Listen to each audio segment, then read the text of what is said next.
የመጀመሪያ መነሻዬ ስንት ይመስላችኋል ስታስቡት? በጣም ቀላል ነው። አረብ ሀገር ሆናችሁ እንደምታስቡት አይደለም። የመጀመሪያ ገበያ የጀመርኩበት እንግዲህ አረብ ሀገር ሆናችሁ እንዳትጨናነቁ፣ በትንሽ ነገር መስራት ይቻላል። በትንሽ ነገር ገበያ መክፈት ይቻላል። እንግዲህ ያው በጣም የምትፈልጉትና በጉጉት ማወቅ ያለባችሁን ነገር ነው የጠየቃችሁኝ። ዛሬ ኮንቴነራችንን ወይም ሱቃችንን ሞቅ ደመቅ እናድርገው ብለን ቡና የጠጣ ነው፣ ምሳ የበላ ነው በዚሁ ነው እላችኋለሁኝ።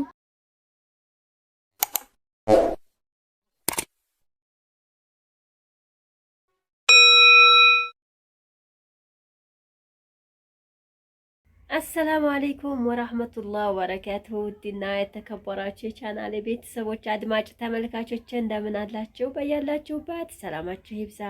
ሰላም ለሀገራችን ይሁን እያልኩኝ ዛሬም እንደተለመደው ቪዲዮዬን ይዤላችሁ መጥቻለሁ። የዛሬው ለእናንተ መልስ ልሰጥ ነው።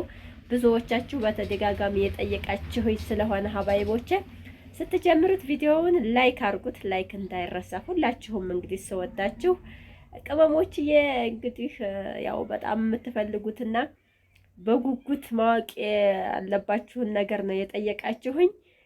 አብዛኛው ቅመም ያው ሀገር ሊገባ ወይም በቃ መግባት አለብኝ ሀገሬ ላይ መስራት አለብኝ፣ ይሄ ነገር አዋጭ ነው አይደለም የሚለውንም ማወቅ ይፈልጋል። እና ጉፋን ይዞኛል፣ በጣም ጉፋን ይዞ ንፍልልል አድርጎኛል። እንደምትሰሙት ድምጽ የራሱ ትክክል አይደለም እንደስከዛሬው እና ያው እየመረራችሁም ቢሆን ዋጡት ማለት ነው የድምጼን ችግር። እና ሀባይቦቼ ያው መንገድ ዳር ስለሆንኩኝ በዚህም ድምጽ ስሰማ ዞር ዞር እያልኩ ነው የማወራችሁ። ስንት ፈጀብሽ ወረት ስንት ይበቃል እያላችሁ ጠይቃችሁኛል ማለት ነው የኔ ቅመሞችዬ። የገበያ ነገር ታውቃላችሁ፣ አንዱ ሲመጣ አንዱ ሲሄድ ብቻ ያው ይገባችኋል። እና እንግዲህ እኔ ገበያ የጀመርኩት ያው በትንሽ ነገር ነው ብዬ ነው የማስበው።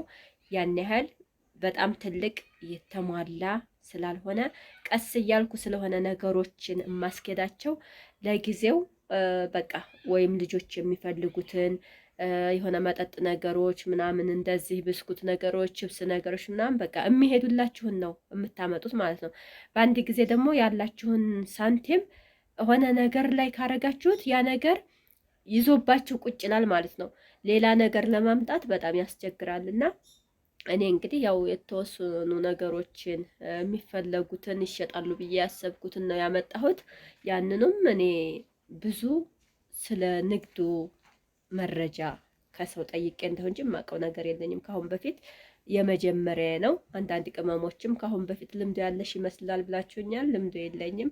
ኢንሻአላህ እንግዲህ መለወጫችን ያርግልን። በትንሽ ነገር አላህ ይቀይረን። ያው ሰው መቼም መጀመሪያ ላይ ሲያስብ ቀለል አድርጎ ያስበዋል። ገበያ ስትጀምሩ መክሰርም አለ መንሰርም አለ ብያቸዋለሁ ካሁን በፊትም። ያ ብር እንግዲህ አላህ ትለወጡበታላችሁ ካለ ሳታስቡት እንለወጥበታለን ማለት ነው። እና ኢንሻአላህ እኛም እንግዲህ እንለወጣለን ብለን አስበን ነው። ያው አሁን ለትንሽ ጊዜ የመጀመሪያ መነሻዬ ስንት ይመስላችኋል ስታስቡት? በጣም ቀላል ነው። አረብ ሀገር ሆናችሁ እንደምታስቡት አይደለም። የመጀመሪያ ገበያ የጀመርኩበት እንግዲህ 100,000 ብር ነው ማለት ያን ያህል ሰፊ የሚባል ብዙ ነገርም ገና ስላላመጣሁኝ ማለት ነው። አሁን የምፈልጋቸውን ነገሮች ሙሉ ባመጣ እስከ 300-400,000 ብር ይፈጅብኛል ማለት ነው። ግን ምንድነው ማምጣት ያለባቸው ደግሞ የሚፈለጉትንና የቦታ ሁኔታ ይወስነዋል። ይሄ ይሄዳል፣ ይሄ ያስፈልጋል የሚለው ነገር መሆን አለበት ማለት ነው። አሁን አንዳንድ ነገሮች ቦታው ያዛ ላይ ላይፈለግ ይችላል ማለት ነው። እና አሁን ልጅ የሚበዛበት አካባቢ እንደዚህ ምናምን ከሆነ መጠጥ ነገሮች እንደዚህ የሚቆረጣጠሙ ብስኩቶች ምናምን ነገር ማስቲካዎች አሪፍ ነው። ውሃ ነገሮች ይጠቅማል ማለት ነው።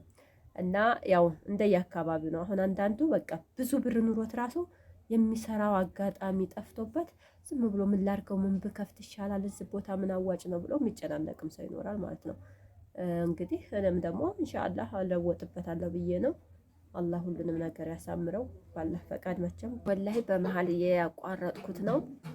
በዛ ላይ እንደምታዩት አይኔ ሁሉ ቅይር ብሏል፣ ፊቴ ምናምን ነገር፣ ድምፄ፣ ሁሉም ነገር በቃ እንትን ብሏል ማለት ነው። በጣም ጉፋን ስለያዘኝ እንግዲህ ገበያው ሊገባልኝ ነው መሰል ገበያው ሲጥም ይመስለኛል እንደዚህ የሆንኩት። እና አረብ ሀገር ሆናችሁ እንዳትጨናነቁ።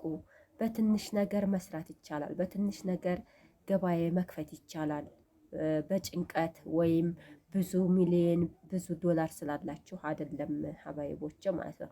ዋናው ነገር ምንድነው? ራሳችሁን ፍሬ አድርጋችሁ በቃ ትንሽ ነገር ጀምራችሁበት እኮ በቃ ገበያ ላይ ደግሞ የገባበት ሰው በአንዱ ብሎ የሆነ እንትን የሚልለት አለ ማለት ነው። ሊሆንላችሁ ይችላል። እናንተ የሁሉም የተለያየ ነው እና አትጨናነቁ፣ አትሰቡ።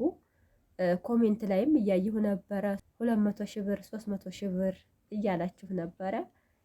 እንግዲህ የኔ ያው ትክክለኛ አሁን ለመጀመሪያ ጊዜ በ100 ሺህ ብር ነው የተንቀሳቀስኩት ማለት ነው። ወደፊት ደግሞ ከዚህ በላይ 3-4 እጥፍ ነው ልለወጥበት እችላለሁኝ። ሀባይቦቼ ያው ዱአ አድርጉልኝ።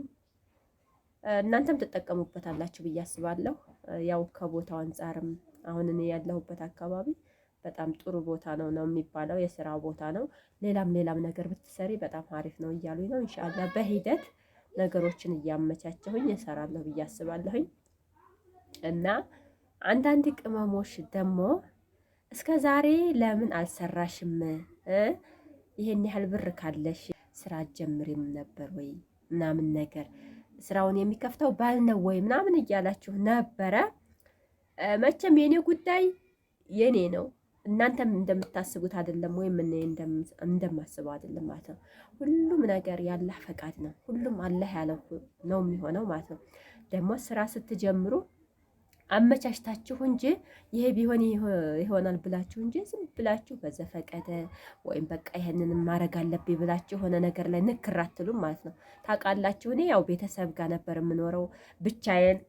ስራ ለመጀመር በጣም እዛም ቢሸናቆ ያለው ቤቴ ለገባዬም በጣም አስቸጋሪ ስለነበረ ስለፈራሁኝ ዝም ብዬ ቁጭ አልኩኝ ማለት ነው። አሁን እዛ ሴት ልጅ ነኝ ብቻዬን እዛ እያደርኩ እየዋልኩኝ እዛ ኮንቲነር አቁሜ ስራ ብጀምር በጣም አስቸጋሪ ነው ማለት ነው። ሰው መኖር አለበት ከጎናችሁ፣ ወይም ደግሞ ይሄ ቢሆን ይሄ ጥሩ ነው፣ እንደዚህ ነው ብሎ የሚያማክራችሁ ሰው ያስፈልጋል። የቦታ ሁኔታ ለስራ የቦታ ሁኔታ ግድ ይላችኋል ማለት ነው። ዝም ብሎ አንድ ሰው ብር ስላለው ብቻ ገበያ ይሰራለሁ ብሎ አይነሳም። አመቻችቶ ነው ገበያ የቱ ይሻላል ሀሪፍ የሚሄድበት ምንድን ነው የሚባለውን አመጣጥኖ ነው። ደግሞ ያንን አላህ ሲፈቅድላችሁና አላህ ሲወስንላችሁ ነው ማለት ነው። እኔ ስራ ለመጀመር ባል እየጠበቅኩኝ አይደለም፣ ያው አላህ እሱ ስላልፈቀደው እዛም ሳስበው ደግሞ የኔ ቤት ቦታው ለስራ ትንሽ ስለሚያስቸግር ስለነበረ ነው ማለት ነው። እና ሀባይቦቼ ያው እናንተ እንደምታስቡት አይደለም ሁሉም ነገር ማለት ነው። እናንተ እንደዛ አታረጊውም ነበር እንደ ይሄ እኮ እንደዚህ ነው ብትሉ እዚህ ያለውን የሀገሩን ሁኔታ የስራውን ሁኔታ ከገንዘባችሁ ጋር አመጣጥናችሁ ሁሉን ነገር አመቻችታችሁ ነው ወደ የምትገቡት ማለት ነው። አሁን እኔ እዚህ አላህ ፈቅዶት አላህ ብሎ ነው እንጂ እዚህ አግብቼ ወይም እዚህ ስራ ከፍታለሁኝ ወይ እንደዚህ ነው ወይም ይሄንን ስራ ነው የምሰራው ብዬ አስቤው አይደለም። አላህ ፈቅዶት ነው እሱ። እና ሀባይቦቼ ከተመቻችሁ ላይክ አድርጉት። እና ሀባይቦቼ ያው የዛሬው ቪዲዮ ይህን ይመስላል። በትንሹም ቢሆን የተመለሰላችሁ ይመስለኛል። ከወደዳችሁት እንግዲህ ሼር ላይክ አድርጉት። ቀጣይ ደግሞ ነገሮችን እያየሁኝ በኮሜንታችሁ መልስ ሰጣችኋለሁኝ። አብሽሩልኝ፣ አይዟችሁ፣ አትሰቡ፣ አትጨናነቁ። አላህ ከእናንተ ጋር ይሁን። ባይ ባይ። ደህና ዋሉልኝ።